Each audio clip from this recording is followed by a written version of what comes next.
What's up, everybody? I want to tell you about Anchor. If you haven't heard about Anchor by Spotify, it's one of the easiest ways to make a podcast with everything you need all in one place. Let me explain. Anchor has tools that allow you to record and edit your podcast right from your phone or computer. When hosting Anchor on Anchor, you can distribute your podcast on listening platforms like Spotify, Apple Podcasts, and more. It's everything you need to make a podcast in one place. And best of all, Anchor is totally free. So download Anchor, the app, or go to anchor.fm to get started. And I'm a veteran, so let's hear some more military cadences.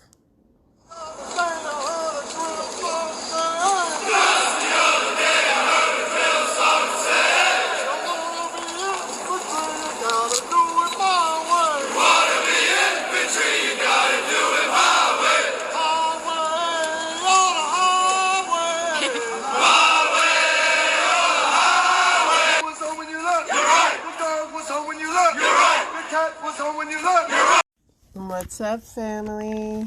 So I love talking about dating, and I also love relationships, but I want to talk today about that and sexual boundaries. There's this girl that went viral because she pretty much said that she felt like, even if she's not in the mood, if her mate wants it, she should give it up, per se. And it kind of caused the whole thing of women saying, like, that's, I'm gonna play her thing, and then I will get back with you and let guys know what I think. So let's go. This gonna be a rant because y'all got me fucked up, and by y'all, I'm not talking about my followers. See, my followers, the people that support me, the people that understand my content, would fucking never. This is for the people that want to destroy my character because you're bored and you're begging for attention. So let me give you some of that attention you begging for. On tonight's conversation, I was asked a question: how long should your significant other go without intimacy?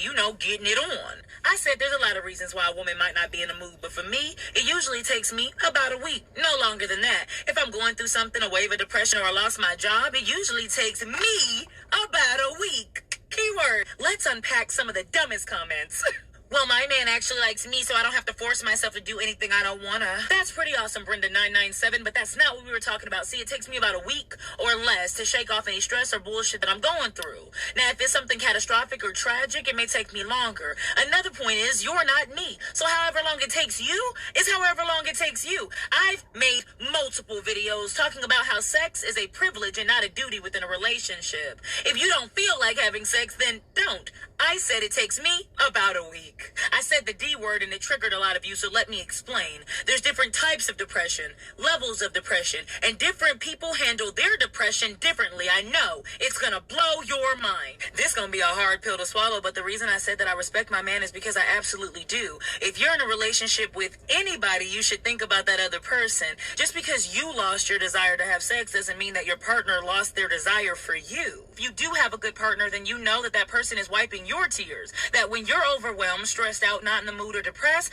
that person just wants to fix it, but they can't, because you can't fix somebody else's mental health. That person has respected your body and your boundaries. That person's doing everything in their power to make sure you're okay. So yeah, when you shake back, make sure they're okay. Show them you appreciate them. I'm not seeing the fucking problem. Another woman said, well, that sounds like guilty coercion, sis. I am so sorry if I ever came off like the type of woman that gave you that aura or indication that I was ever the type of woman to do some shit that she don't want to do. I am competent, intelligent, and I'm a grown-ass woman. If I decide I don't want to do something, I ain't gonna do it. I'll never force myself or encourage other women to force themselves to do something they don't want to do. My bad for coming off like that, but I hope you know now. Now, the last dumbass comment, but certainly not the least dumbass comment, was, you can tell that you're one of those women that think if I don't do it, another woman will. Well, sis, the hard, fucked up reality is that another woman or man will. See, a lot of the times when we depressed, upset, stressed out, overwhelmed, or simply not in the mood, we neglect our partner. Why I'm not worried about him right now because I'm going through something, and that's understandable. But how long is your partner going to continue to be neglected within the relationship? How long would you allow them to? You may shy away from intimacy when you're going through something, and your man might want more intimacy when he's going through something. It really depends on who you're with and how they handle shit. But sis, if you don't want to sleep with your man, don't. But to make lies and videos up about me saying that I encourage women to force themselves to do things that they don't want to do just to appease a man is something that would never come out my mother mouth. And if you spent less time on my and more time on your man's, you'd understand where I'm coming from, sis. My followers would fucking never. I'm going to play one more and then I'll give you my opinion. A lot of women are saying that I don't love myself, so let me speak slowly for the bitch in the back. I'm usually very kind, but once I lose my give a fuck, I no longer can find it. I'm sorry. So here it is. I said that sometimes I put my partner's needs before my own, no matter how I feel. And a lot of people were mad about that. Let me explain. Acts of selflessness make me happy. It really depends on the type of person you are. A lot of you bitches are so selfish, you'd never understand. Crazy is my partner would do the same for me. I'm in a happy and healthy relationship, and a lot of you can't relate. Sometimes I'm not in a good mood, then I put myself in the mood, and then afterwards we be in a great mood. Also, a lot of you felt like me putting myself in the mood meant I was forcing myself. Actually, sweetie, it's a little fun, and if you bitch play with yourself like you play with me, you'd be a lot happier. Never said this man forced me, so stop putting your trauma on me. Also, this is for the younger women that feel like they have to be forced. Never force yourself to do anything that you don't want to do. But for the bitch over 30 that wants me to apologize for the way that I live my life, no. I also didn't make my bed. Is that okay? Well, hello there.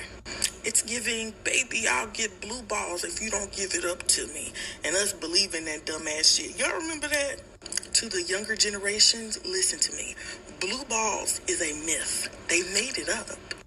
Acts of selflessness are things like, I really wanted this last piece of dessert, but I'm going to give it to my partner because they want it too. It does not involve your body. Next, when you have a platform this big, this becomes dangerous rhetoric to the younger generations. Because you're telling the younger generation, particularly women, that if you don't give it up to them, you don't want a healthy relationship. And you're telling men that if your partner doesn't give it up to you, then they don't want a healthy relationship and that you deserve access to their bodies even though they don't want to. Now, she may be in a relationship, but I'm in a marriage, so listen to me. Forcing yourself to get in the mood to perform relations is absolutely not the way to build a healthy relationship. You are not a commodity. You do not have to trade yourself to build a healthy relationship. In fact, if you have a healthy relationship, that man will not want to touch you while you're not in the mood. Remember that. If they love you and care about you, they are not going to want you to perform any type of relations when you are not in the mood. If you're not into that, it's not supposed to be a transaction. Now, if she want to do that, that's fine, but don't let it convince you that that's the way to have a healthy relationship. It's not. 10 out of 10. Now, I agree with both sides. I'm also married, but I do know that a lot of people do think about their partner, especially if you're going through things. I know I've gone through things, and I think about, my husband wants to be close to me, not so much as intimate, but just to make me feel better. And so, if you have a loving, caring partner, so I do agree with the first girl when she was saying, your man wants to support you, husband, whatever. Yeah, and then that way they can help you through that. But, life is funny, so you don't know what could happen. Everybody can say oh, it only takes me a week. You really don't know. And there might be times that you can't perform, and yes, you shouldn't feel pressure to perform, and yes, you should be with somebody that could support you through that. I mean, I don't think there's a time stamp on how fast you can shake off things, because that's literally not how life works. But I do know that you can't neglect your partner, but it just depends on what is going on. I mean, if you had a bad day or, you're in a mood, yeah, that's trivial. You shouldn't punish your partner because of that. Because if that's the case, then you don't really have a healthy relationship because you're not able to communicate your feelings to your partner. And communication is key. Once you have a good talk or cry or whatever with your partner, then you can maybe start feeling better or whatever. But yeah, but to time it like it only takes me a week, that's very immature. And yes, when you were younger, you did hear the whole I'll get blue balls if we don't have sex. That's definitely not true. And you shouldn't feel pressured to have sex to keep your partner, because sex is not going to keep your partner. It ain't. You giving it up every day. If they gonna cheat, they gonna cheat. Those are just facts. So I would agree with both, but definitely never let anybody force you to have sex. So let's get into some relationship situations. Let's go here. Hey y'all, so I got a little story time for y'all. I don't normally do this, but fuck it, I'm gonna just do it anyway. So I've been dating this girl for the past 2 weeks. And when I say dating, I mean like dating, like for real. Like we weren't just talking. We went out on 3 dates. We pretty much text each other every single day. We FaceTime when we could, because she has a really busy schedule. And so pretty much the only day that we're able to see each other is on Sunday because of her schedule. And I just want to throw out there also, she does live in a different state. So anytime, I was going to see her, like I would have to travel out there, kind of to just make it a little bit easier in terms of her having to come see me. Like I didn't want to do that. But I really do want to reiterate that, like, we were super into each other. Like, she said that she was feeling me. I definitely let her know that I was feeling her. And, I'm big on reassurance. And we were definitely on the type of time where, like, I was sending her, like, playlists. Like, we were sending each other music. Like, it was, we were definitely into each other. And I knew after the second date, I was just like, okay, like, this definitely has potential. So the third date comes. The third date was really good. It was dope. And after the date was over, we were kind of sitting in the car. We were chilling, just talking. And I am a person that, like, I don't like to waste my time, but I also don't like to rush things. But I'm a straightforward person. So I kind of just, came out and I was just like, I'm not dating anybody else. Are you? Because I felt like, it's kind of getting to the point where it could be serious. And y'all, like, she told me, she was just like, I am talking to, one other person, which I didn't really think anything of, because I'm like, okay. But, okay, here's where it was like, so she basically said, she was like, yeah, I've been talking to this one guy for a long time, on and off. And to me, I was just like, that was a little bit of a red flag, because to me, it kind of, like, implied that you guys have history. And you never said that it wasn't serious. So that was, I'm like, okay. She was kind of being a little bit stingy with the details, and I really don't like to press people, because I feel like you're going to share what you're going to share. But she kind of ended up coming out and saying that, she didn't really see it going anywhere, and that she should cut it off. But to me, that was also another red flag, because should doesn't imply that you're going to. So pretty much the point of this video, after the date was over, she texted me when she got home. I texted her when I got home. The next day came, and she texted me. I'll actually get the text for y'all so y'all can see. So as y'all can see, she texted me the next day and she said, good afternoon. I responded with the same exact message that she sent me, and I haven't heard from her since. As you can see, the date on this is November 1st. Today is November 9th. I haven't heard from her since. So ladies, if you have any advice on this situation, let me know in the comments. Fellas, you can tap in as well if you relate. What does this mean? Let's keep going and I'll give you my opinion. Waiting for part 2 to the last video that I made, so here it is.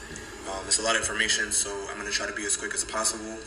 But basically, the big thing that I left out of the last video, after we were discussing the fact that she was seriously dating another guy for a long time on and off, and she didn't know whether she should cut it off or not, she then proceeded to let me know that she was a go-with-the-flow type of person, and, she didn't like to put a title on things. Now, that was a big red flag for me, because honestly, y'all, I'm a man. I've used that line on women in the past, women that I didn't really see anything with romantically or relationship-wise. But the thing is, I wasn't dating those women.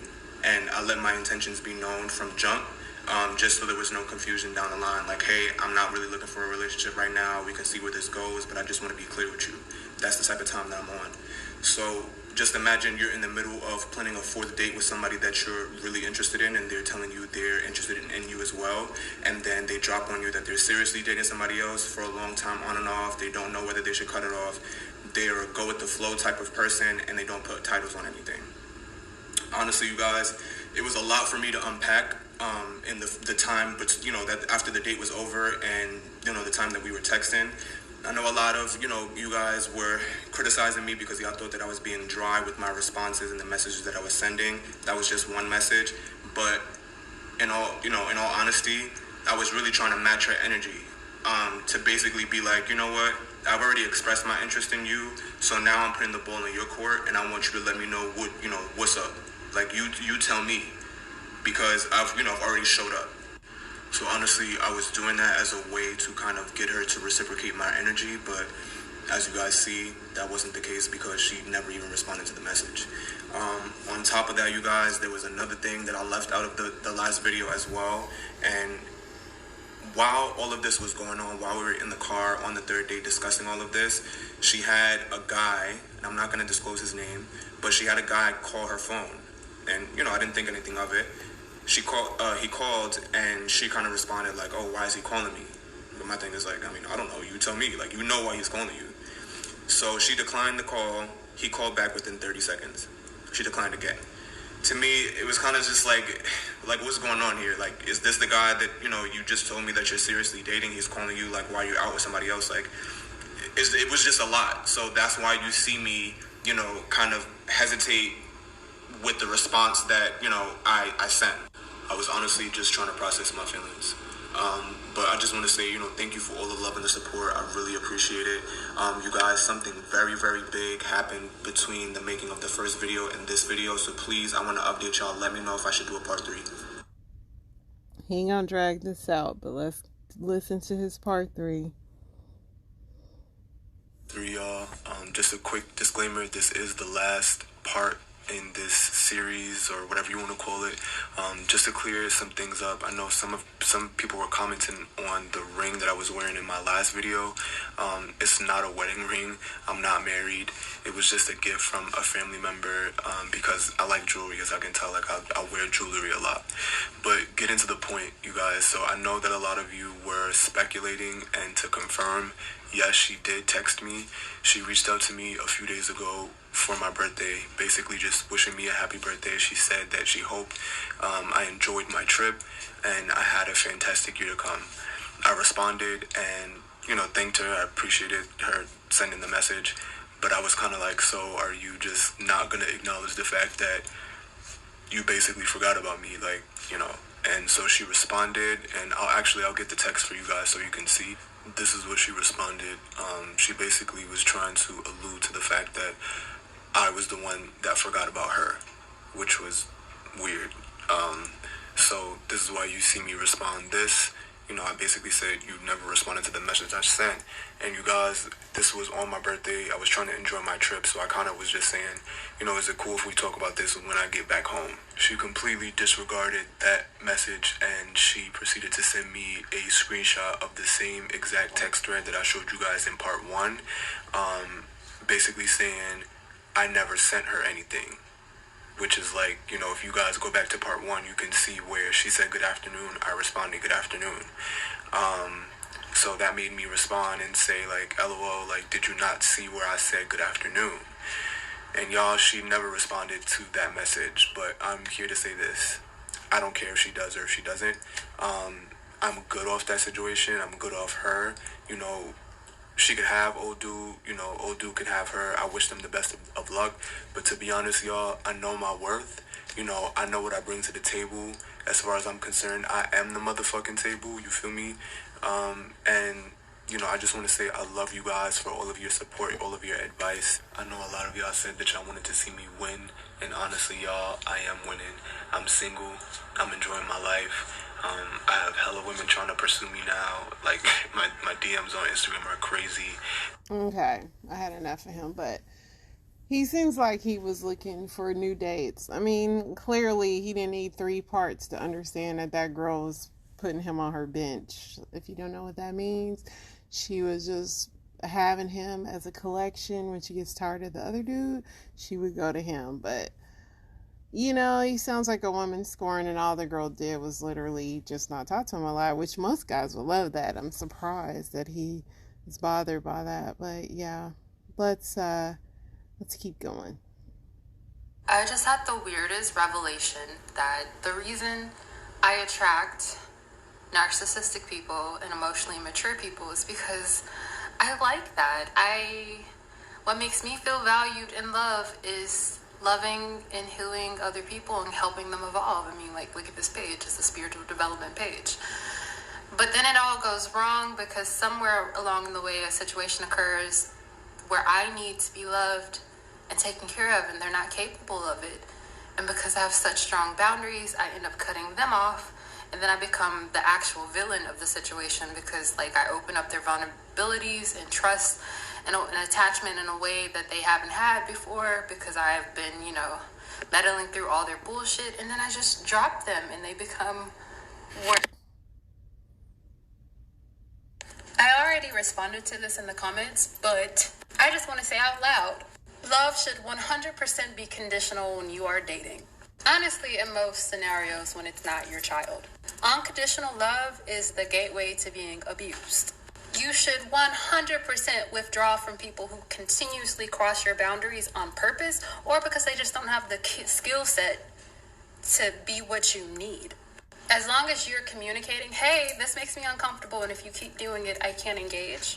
There's nothing manipulative or wrong about having boundaries. Because at the end of the day, if somebody can't respect not crossing a line that harms you or leaves you like with a feeling of lack, that's okay. Let's just realign and date other people, right? Like, I'll date someone who can respect that boundary, and you'll date somebody who doesn't have that boundary. Why am I forcing it to work with you if we don't match? So I agree with what she's saying, but when you start dating, you know, if you start the situation with these are my boundaries, most people that are dating have so many issues. Like, most people have so many issues, period. So that comes with knowing each other. If you hit a person with your list of boundaries right away, obviously there's basic ones like, you know, I'm not ready to sleep with you yet. I'm not ready to meet your kids. I'm not ready for you to meet my kids. I'm not ready for you to meet my family. Those are basic things that is normal. But if you have like some emotional boundaries, things from your childhood, things like that, that gets further along in the relationship, and you learn those things. And as you become better at dating, then you learn what you will and won't put up with. I do agree with her. Like, when you're dating, your love should be conditional. You shouldn't blindly love anybody. Like, if they're not treating you right, that is, you're doing yourself more harm. And then when you are, as she says, triggered and her needs aren't met, then she becomes the villain because then she wants to cut them off. So definitely good information. Let's go to the next one. Single ladies, stop going over these men's house late at night and spending the night knowing that you don't want to give him none. And then got the nerve to get mad when he wants some or when he try to get some. He ain't wrong for trying. You wrong for being over there sleeping in this man's bed half naked, expecting him not to want to touch you. So what do y'all think of that? I definitely agree with that because, yeah, you should not be doing that. Like, that's a dangerous game. Let's go to this little girl's dating story. She kind of has a little crazy situation that happened with her. Let's see. So I came back to college and I met this like really cute guy. And I'm taking down my fucking braids and he just asked if I wanted to grab some food real quick. What the fuck do I do? Do I put it in a fucking scarf? Like, okay, hold on, let's see. So y'all, I did this hairstyle and I just got back from hanging out with him. Y'all,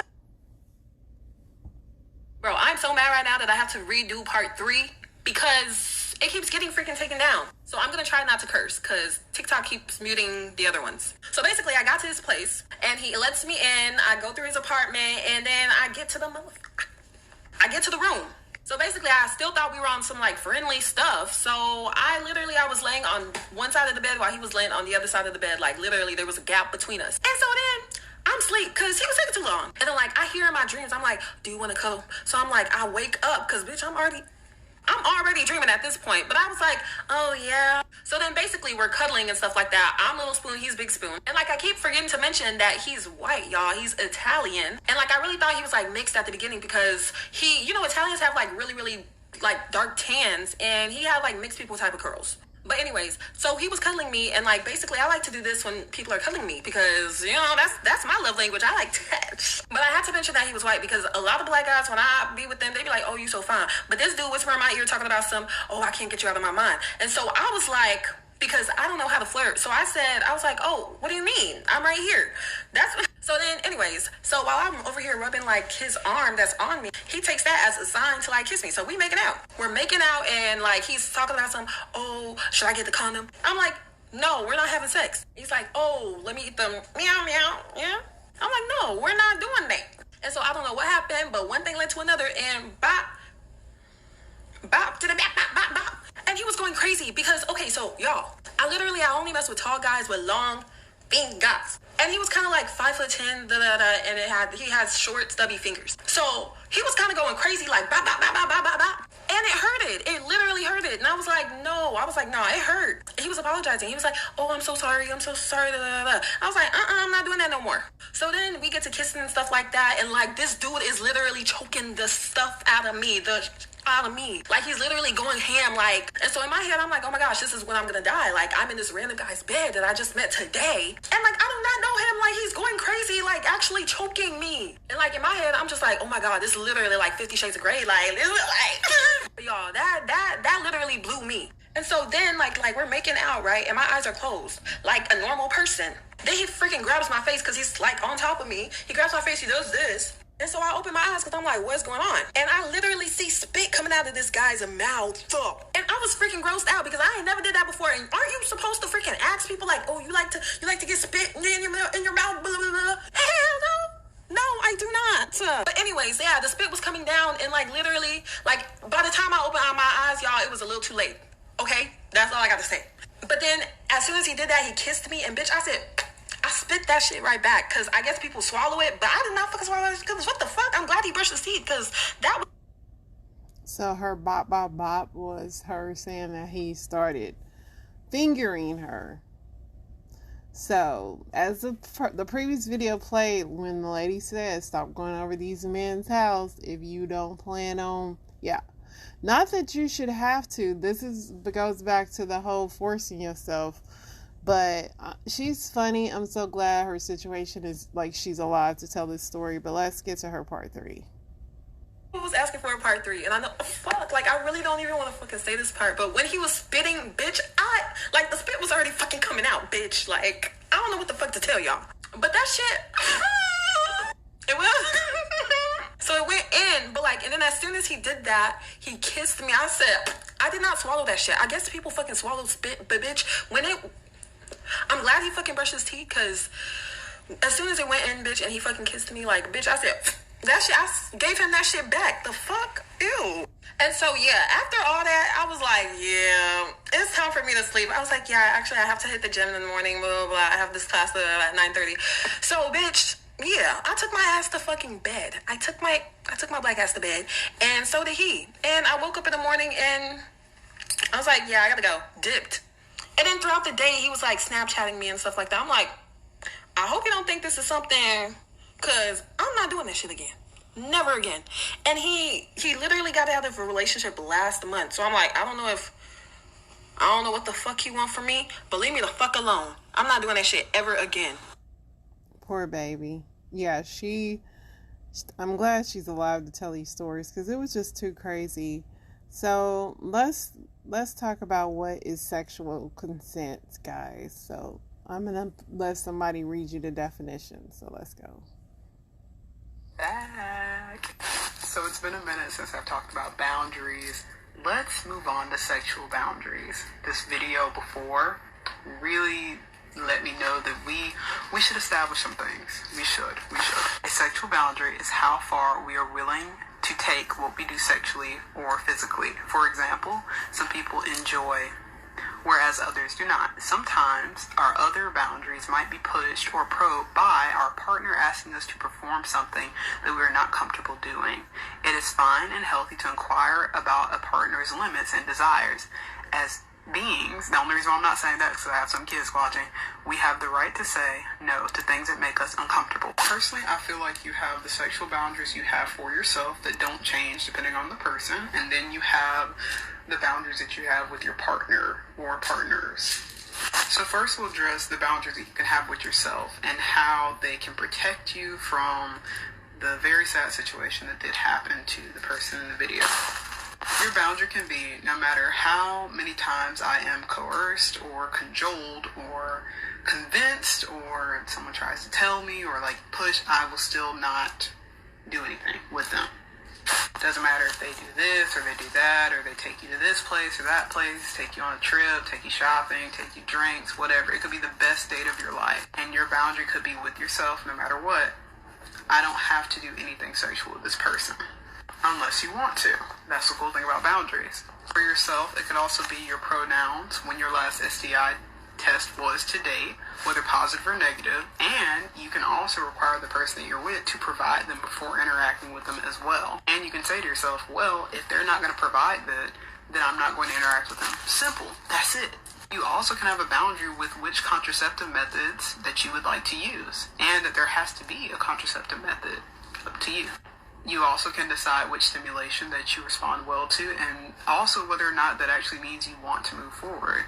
And also safe words, and you have your off limits and things that you're open to try. I feel like what we need to discuss is with couples. Just because you're married, just because y'all been dating for 10 years, or just because, I'm just talking about couples at this instant, you are not entitled or have to do anything with them. It was a very, very scary video going around where this woman said that something about even if she was depressed, she still was going to make sure that her man was okay. I'm just like, what has happened to you in your life to where you think that your needs should be swept under the rug even if you're depressed, and that you should just be used as, disposable? You do not have to do anything that you do not want to do. Also, this was provided by Annie Wright from the Psychotherapy Clinic. Thank you. So very good. That's a very good way to end this. And yeah, and I think that it would be perfect if we had a real healthy dating, you would be able to be mature enough, and hopefully the person you're dating, it shouldn't be so much of who is paying the bill. It's more like, this is what I expect, and if you don't like this, and yeah, it should be like a whole printout. And I know it seems like a transaction, but you're possibly transactioning disease, love, hate, who knows. But maybe we need to get more clear on the things we want out of relationships before we waste our time. I'm fortunate because me and my husband can communicate well, but I am going to be interested to see what he thinks about this whole, if I'm depressed, we can't have sex thing. You guys take care. Have some healthy dating out there. F is for Family is signing off.